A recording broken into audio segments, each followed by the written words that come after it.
Well, good evening one last time. How's everybody doing? Fantastic. All right, we are going to be fixing our hope above tonight, and that is the subtitle of today's lesson. I'm excited for this. This is our final class in the Zeal book, and hopefully we are well prepared in being zealous and well on our way.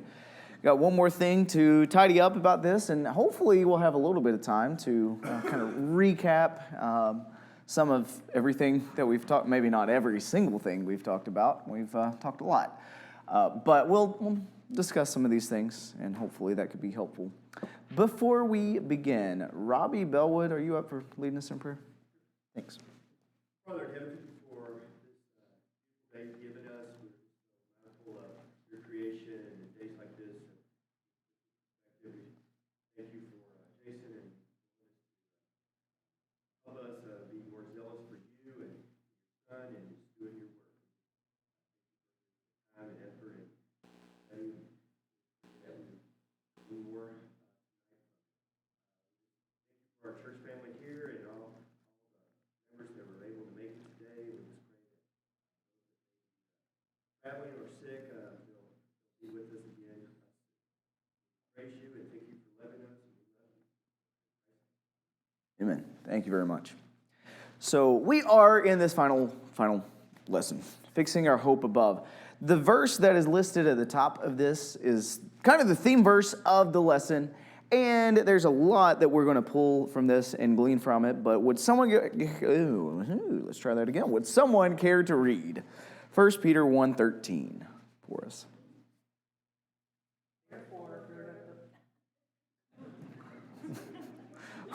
I thought you guys were going to finish the entire verse together. That would be everybody out loud in unison. Rock, paper, scissors. Do it. All right. Go ahead. Go ahead.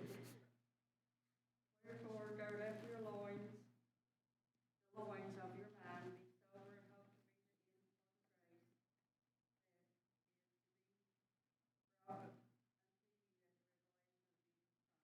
Awesome. Thank you very much. So, and thanks for the offer too. We need to do a few things in order to push ourselves to be zealous, to continue to hold fast to what we know is the right thing to do and to continue in that. And this thread, I don't know if you had a chance, hopefully you were able to read through this lesson. The amount of times that Scripture mentions that we are fixing our hope above is kind of overwhelming. There's a lot. It's not something that I really noticed before, how many times that's just everywhere. But this verse in particular, so we are preparing our minds for action. We're understanding that there's some things we need to be prepared for and figuring out what we need to do, keeping sober in spirit. We've talked about keeping that purity and just being able to make sure that we are focused on the right things, doing the right things. And then there's the fix your hope completely on the grace to be brought to you at the revelation of Jesus Christ. And so that is interesting because the word he uses there is fix your hope. Okay, what is the word there? We fix our hope, what? Completely, fully. What does that word mean? Everything, yeah. It's like everything that you have needs to be fixed completely, entirely on that goal, that hope of Christ coming. Now, when we use the word hope, I hope we're not using that in the common sense of the word, where people would be like, it's kind of wishful thinking. That would be nice. I kind of wish that would happen. What would you say a biblical definition of hope is? Yeah. So there's an expectation. It's not something that we're guessing at. It's like, this is going to happen. We have concrete reasons to believe that and to know that is a thing. And that is something that is to come. Certainty, yeah, I like that. There's a certainty, there's that expectation. We know it's coming, and there's nothing that could stop it. So we know that that's a thing, and that's going to be coming. But what are we going to do to achieve that? And that's where this hope comes. Now, the reason why we use the word hope is because it's something that we haven't attained yet. Like, it's something that's still in the future. That, like, we can't grasp it right now. We can't say that we have this fully because that's what's coming when Jesus comes back. So that's why we call it hope. It's something that we're reaching forward to. But just because it hasn't happened doesn't mean that we're uncertain of whether it's going to happen or not. The only thing we're really uncertain about is when. That's the only thing. And so we have to live as if each moment could be our last, because it could. Like, it really could. And so that's what it looks like to fix our hope completely, to be focused on that. Now, there are going to be some nuances of this when we look in this lesson, though. Because if we fix our hope completely, what happens if you sit around thinking about the future all the time? What's that going to do to, like, your present life? You might not be doing much. Yeah, it's just like if you're always thinking about what's coming next, sometimes you just get so wrapped up in that you don't take care of business on a daily basis, and you just kind of live, well, that person's a dreamer. They just, like, aren't focused on what's right here in front of them, and they're just way off in left field. There's some balance to this, and we're going to have to go through this and try to figure out what that looks like and how we can do that. Is it wrong to say that we need to completely and totally focus on the future? It is not wrong to say that, because that's what Scripture says. So we need to figure out how to do that effectively. So that's the key here. That's the trick. Any other thoughts on this verse before we dive in?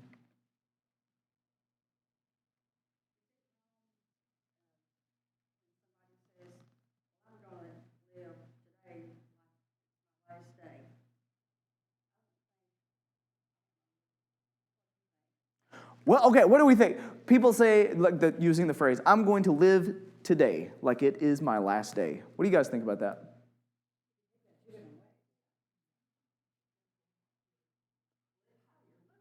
Okay.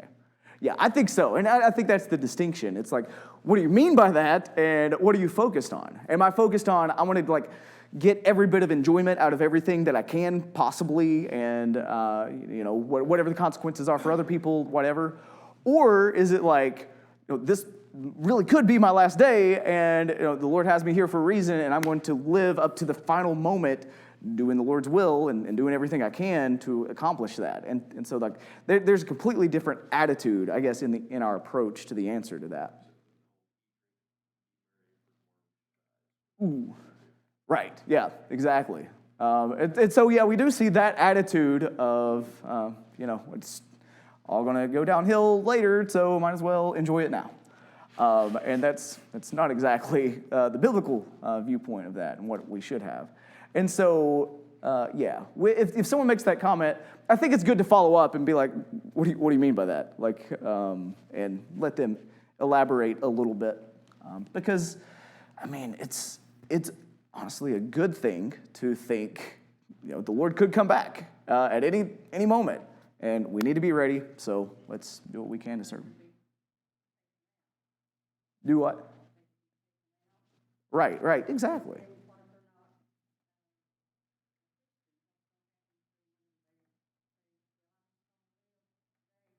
Yeah. Well,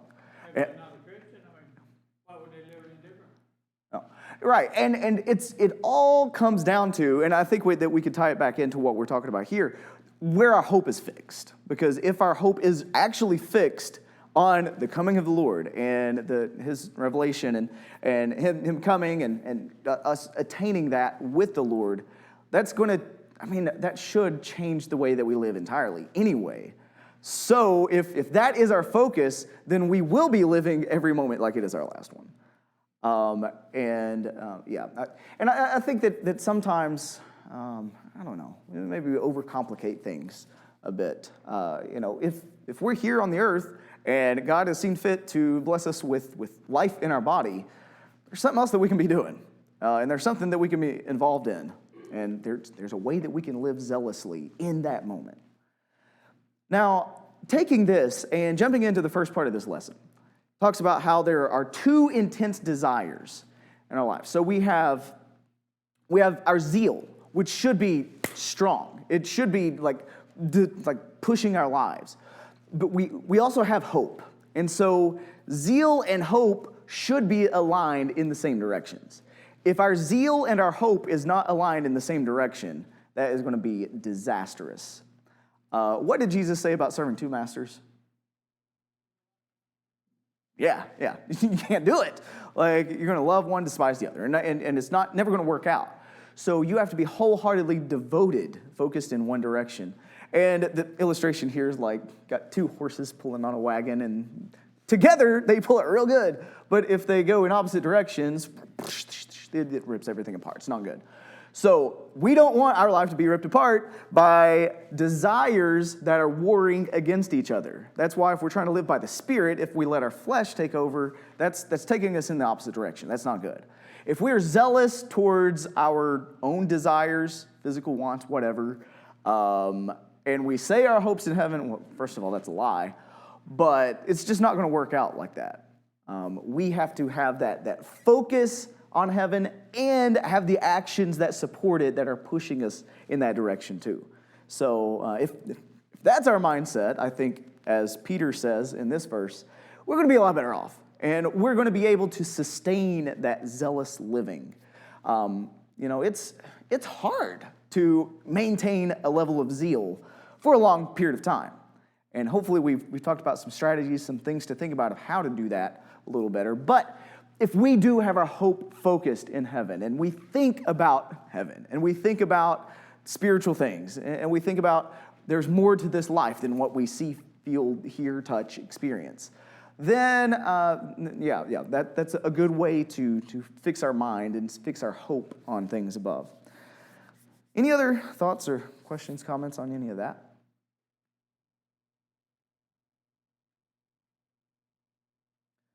I was super impressed with the things at the bottom of this page 106.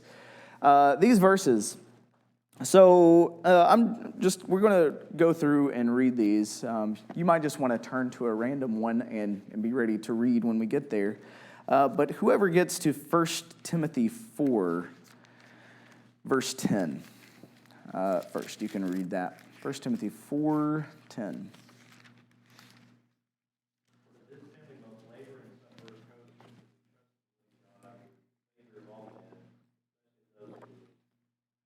Awesome. Thank you very much. So what are we doing there?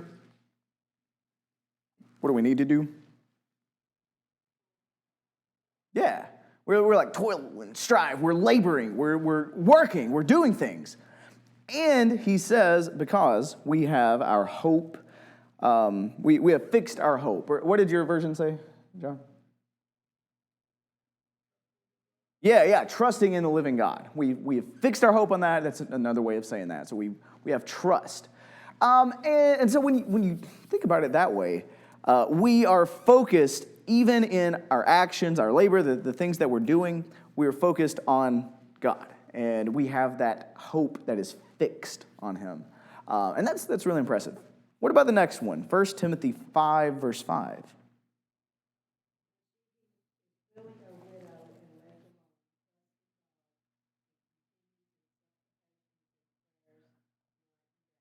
So what's that widow doing? Yeah, because she hopes in God. She trusts in the Lord. She has her hope fixed on the Lord. Okay, so no matter if Paul was talking to Timothy, being a younger guy, saying, work hard and do this, or whether you're older and that's your lot in life, this is what you're doing. No matter where you are, you have your hope fixed on God. And that's what drives your life. What about 1 Timothy 6:17?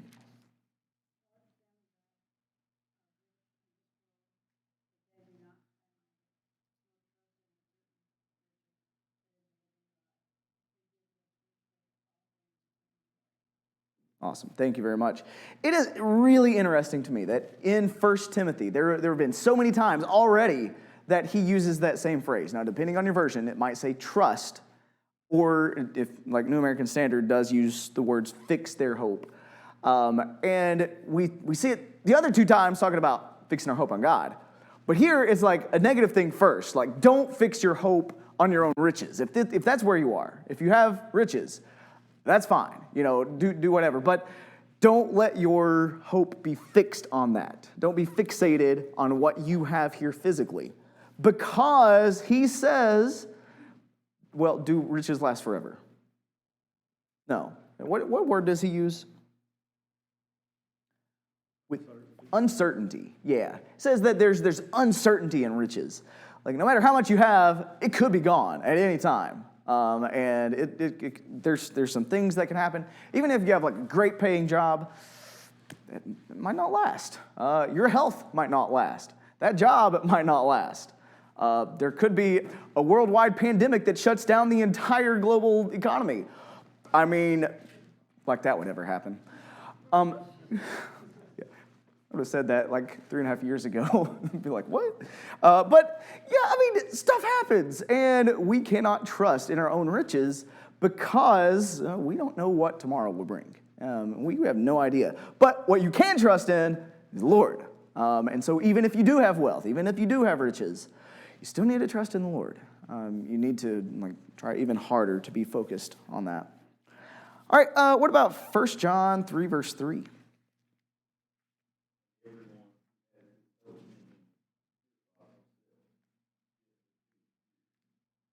All right, thank you so much for that one. So we have hope, and because of that, we keep ourselves pure.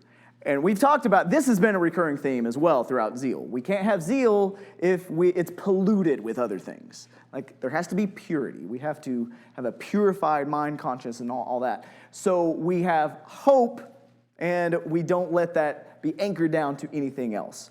And so, like, if you think about this, to be pure means that it's like all the same of something, right? So a pure substance is just a substance that is 100% just that substance, nothing else. So if our hope is on the Lord, and that's pure, a pure hope, that means it's not going to be polluted with contaminants of holding on to any part of this world.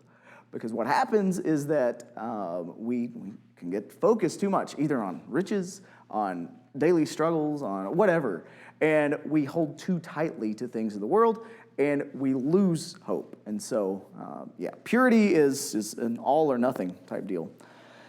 All right, and then in 1 Peter 1:13, we've already read that, but as we're preparing for action, and that's the first part of the verse, prepare your minds for action. We need to have our hope fixed on the Lord. And that's how it works. So we have to have our hope fixed so that we can do stuff to get to that point. All right. Any other questions or thoughts about any of those verses or anything?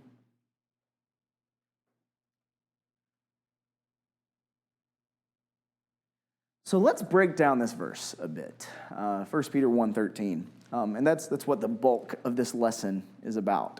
So the first part, preparing our minds.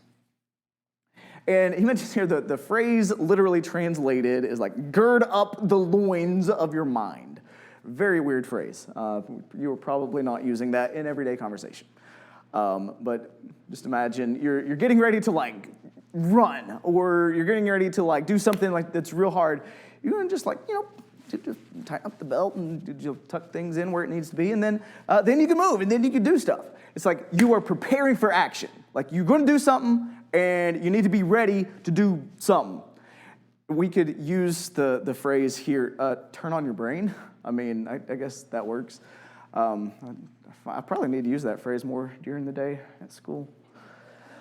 But, there's a lot of times where I think just normal human activity, we're not like hyper aware. Well, okay, I'm not hyper aware of things. And sometimes you just live your life and you're just coasting out. If you're about to do something really important, you need to like think and be like, okay, what do I need for this? How do I do this? How do I accomplish this? And that's what we need to be doing as well here. We need to be ready. We have this call to action where we have active thinking, and that we need a sharp mind and all of those things. There are distractions that come up, and there are things that will try to pull us away, but we have to be ready for whatever situation comes. We know that there are going to be trials. We know that there are going to be temptations. So what we need to do is have a battle plan. Just have something in our mind that we know, this is what I'm going to do in this situation to avoid sin or to keep my hope fixed on the Lord or whatever it is. And that's different for everybody. I don't know. Your temptations are probably different from everyone else's. I mean, we all are tempted in different ways. But we have to be ready. We know we are going to be tempted. That's 100% fact. But what are we going to do to prepare for that? Well, hopefully we are keeping our hope in heaven, so that way we are definitely prepared for that. But then he mentions we need to keep sober in spirit. And this is a problem of being focused too much on the future. Okay, we still have things to do while we're here. We can't just have this mentality of, well, I was baptized. I had my sins washed away. I am a Christian. I am a servant of God now. I am saved. And I'm good. And all I got to do is just keep it together long enough that I can die in the Lord, and I'll be okay. And so it's just, if I could just keep it together. I don't know if you saw my body language there, but I was trying to give you this tense, I need to just keep it right here. And it's I need it. I can't mess up. I need to just, I have it. I have salvation, and I want to keep it, and I'm never going to let it go. Okay, well, that's one way to look at it. But what happens is, well, what do you do in your daily life? What does your life look like? Is this just something that you're like, okay, I'm gonna keep this. Maybe it's I'm gonna keep this, but I'm also gonna do all these other things too. But I still got this. Don't forget about that.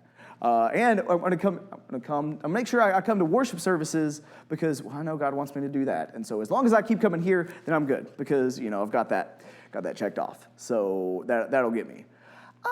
That's not how it works. We're focused on what's to come, but we're using that to dictate the way that we live. That should change the way that we live. If you ever think, after I became a Christian, everything pretty much stayed the same, you're probably not doing it right. Because no matter what, we had, before that you gave yourself to the Lord, you're living for yourself.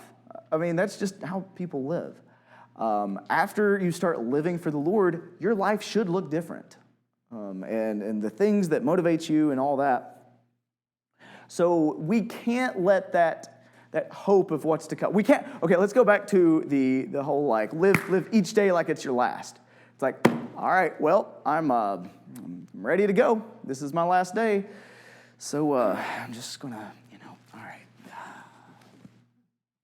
It's no, you got to keep doing stuff. You got to be active, You got to keep your mind focused. You got to have that hope, and it keeps pushing you in the right direction. And not just coming here and sitting and waiting for heaven. That's a completely different mindset and mentality. Because I don't know. It makes me think of the guy with the 1 talent versus the guys with 2 and 5. Because he was I'm just going to put it here because I don't want to mess it up. Well, God expects stuff from me. So, get up and move. Do something. That's what zeal is. So this is why we need zeal and hope. Because if we just had the hope aspect, we might think, okay, I have that hope of heaven. I know it's coming. And I'm just going to wait till it gets here. Well, we need to, I'm going to spoil a little bit of the next part, but we need to eagerly wait. I'm going to wait even harder. We're going to do something with our waiting. We're going to push with that. And that's the zeal aspect of that. So that's why we need hope with the zeal. Now, and again, what's the danger of not having hope but having zeal? Why? Doing the wrong things. Yeah, what are you zealous for? If you don't have the hope, you're not pushing towards the Lord, you're pushing somewhere else. And that's not good. That's not going to be good. Okay, so that's why we need to be sober in spirit. And this is all just encompassing. It's all part of this same thing. We're going to be, while we're living on this earth, we realize that the enemy is Satan, and we're battling the enemy the entire time, and we're zealously living for the Lord. And there are things that we are involved in along the way, leading other people to the Lord, keeping ourselves pure, that's for sure.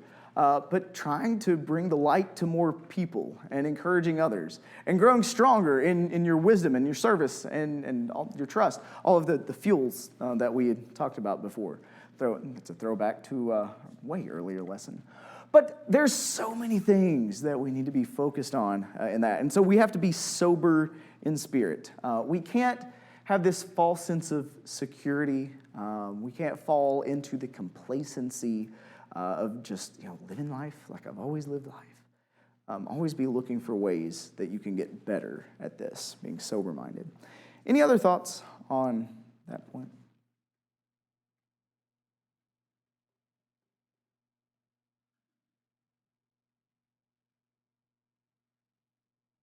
It's really easy to get lazy sometimes.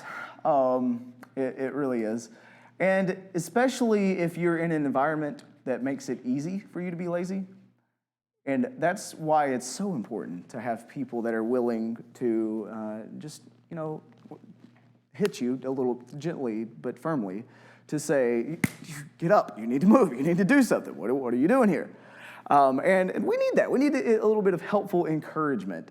Don't actually hit people. But we need to just give each other a little spark. And that's why we have unity, and that's why we're here together, but also look for ways that you can do that with others as well. All right. The next page 108, encapsulates some of these ideas as well with some of these words. What do we do to demonstrate hope? And the 3 points listed there are patiently working, eagerly waiting, and joyfully watching. And there's a lot of verses there. Let's go to 1 Thessalonians 1, for the first point there. 1 Thessalonians chapter 1. Somebody read verse 3 for us.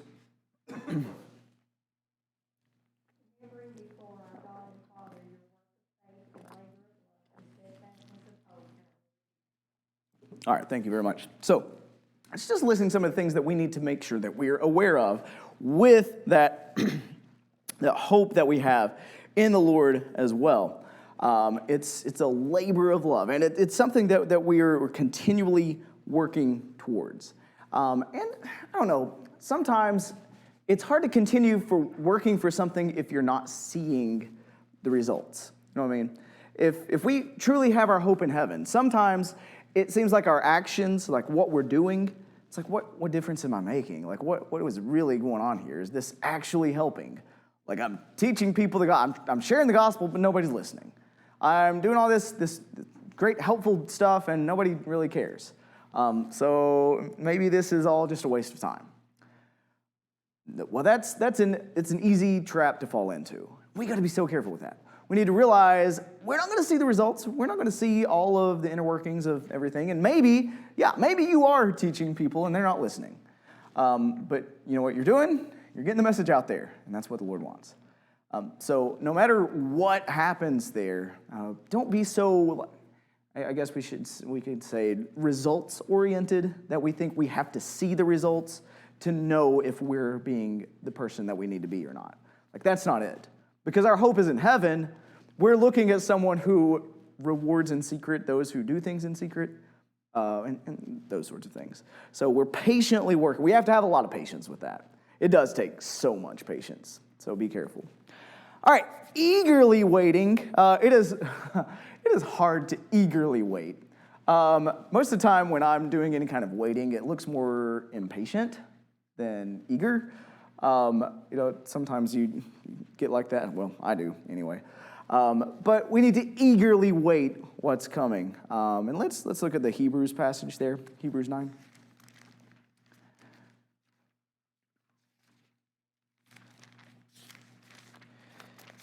Hebrews 9.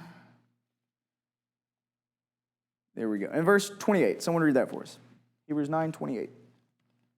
So Christ was once offered to bear the sins of many, and unto them that look for him shall he appear the second time without sin unto salvation. Okay, thank you very much. So we're looking forward to Christ coming back. And we know that. That's a given, and especially in here, this verse. But he is offering this to those who eagerly await him. Those who are waiting, who are looking forward to that coming. And so when we think about that, like if you look at your life right now, if you think about like how your day looked, like from the time that you woke up until this very second right here, does it look like you are eagerly waiting for Christ? Let's not even say that. No, it's not about what it looks like. Are you living your life like you are eagerly awaiting Christ? Like, is that what defines you, defines what you do and how you live and what you're doing? And so it's this eagerness. We want it to come. We want Christ to be here because, that's our entire goal. And then the last one there, joyfully watching. Let's go to Romans 5.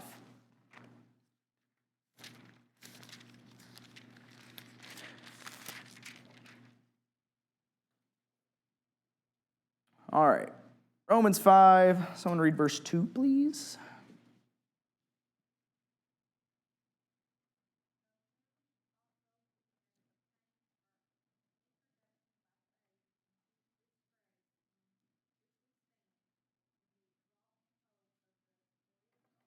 Awesome. Thank you very much. I really hope that every time that you see the word hope, and I'm using the word hope even in that, but hope, like it's there. This is the thread that is holding all of this together. For the next few weeks, this is just something I'm going to try to do for myself. But as you're reading through the Bible, any passage you get to, like look for the word hope. Like find it there because it changes the flavor of passages a little bit, especially if you're thinking about it along these lines. This is something that we are looking forward to. It's having a joyful spirit, but as the book says, we're keeping a sober spirit to keep our place focused on heaven, but making sure we're doing the right things here too, because it's in that we stand and we have responsibilities that we're doing as well. All right, any other thoughts on that? Oh, yeah, sorry. But when I think of sober-minded, you automatically think of like drugs and alcohol. And they lower your inhibitions and affect decision-making, and you're not thinking clearly with those. So, what would we consider the drug that affects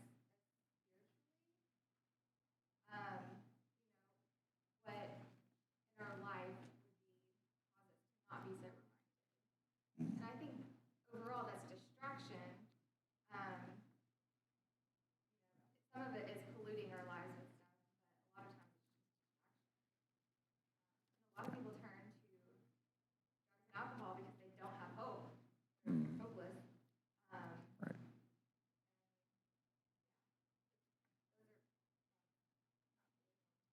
Those are our thoughts, and I thought that we were very fully formed.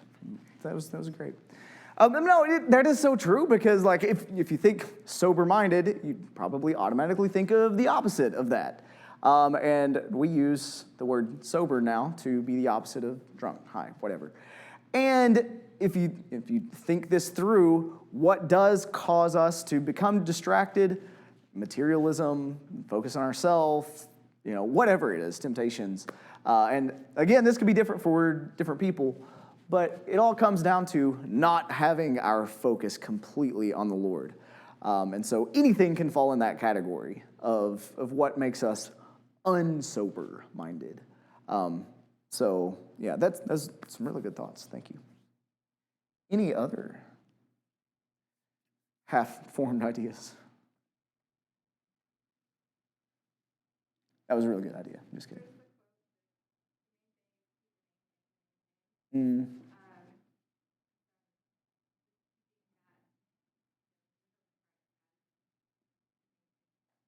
I like that. Yeah.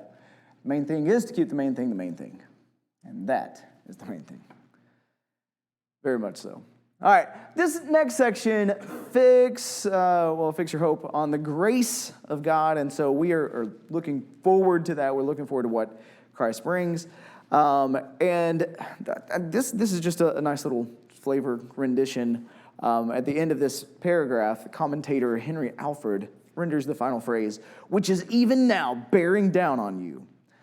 And if you think about it like that, heaven is closer now than it ever has been before. Like, isn't that crazy to think about? Like, in all the history of the world, we are closer now than anybody has ever been. And now we're even closer than when I first started that sentence. And so it's just like we're getting closer and closer. Nobody knows the time. Nobody knows that. But we know that it's coming and it's here. Sometimes I just think that we don't live like that's a reality.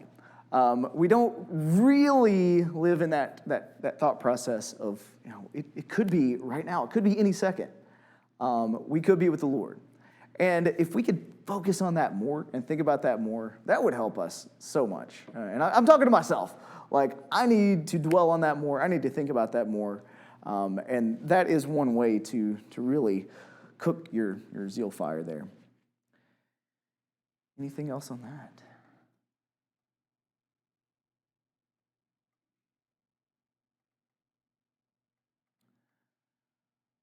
All right, there's like a little personal story that Philip shares at the bottom of this page, and this is really good. It's really helpful to think about. But I want to we have just a couple minutes.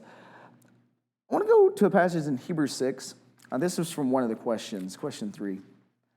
But in Hebrews 6, there's a verse. I've always loved this verse.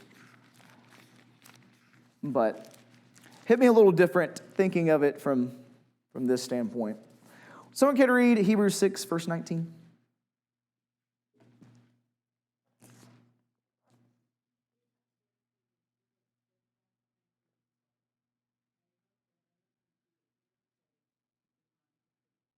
Awesome. Thank you very much. So what is hope here? What does it say hope is? An anchor. Now, where is that anchor located? Okay. Yeah, it's in our soul. And, okay, so it's anchored in our soul. Like, what is it, like, tethered to? Did you check? Did you find where it was, where was that there? It's, yeah, the inner, other versions say, like, behind the veil, in the veil. What does the veil represent? Yeah, exactly. In the temple, behind the veil is, like, the most holy place, and that's, like, the presence of God. Our hope is an anchor that links us with God himself, like in the veil, in the most holy place where the Lord is. And so if we're anchored there, think about this. We're living behind the veil. We haven't crossed the veil yet. We're living on this side of eternity, and our life is here. If we're anchored to the Lord, it doesn't matter what happens to us between here and there. Like, there could be storms, it could be awful, it could be terrible, whatever, but there is not a more firm, sure place to be except with the Lord himself. So whatever trials come, whatever storms come, whatever temptations come, it doesn't matter because we have that anchor. We are held firmly in the Lord. And that's what we need to fix our hope onto. And that's where we need to be pushing ourselves with the zeal as well. Hopefully this class has been helpful to you. It has been so helpful to me. This has been such an encouraging thing to read through, think through, and then to discuss with you. Keep this book, like, pick it up every once in a while and read through some of the lessons and think through some of these analogies. Like, it's just really helpful to not just drop this and let it go. Like, we're zealous right now. Like, we're on fire. Don't let that fire go out. And let's just keep this going. That is about all I have for you right now, guys. Thank you so much for this quarter, for your participation, for being here and encouraging me as you all have. Appreciate you all. But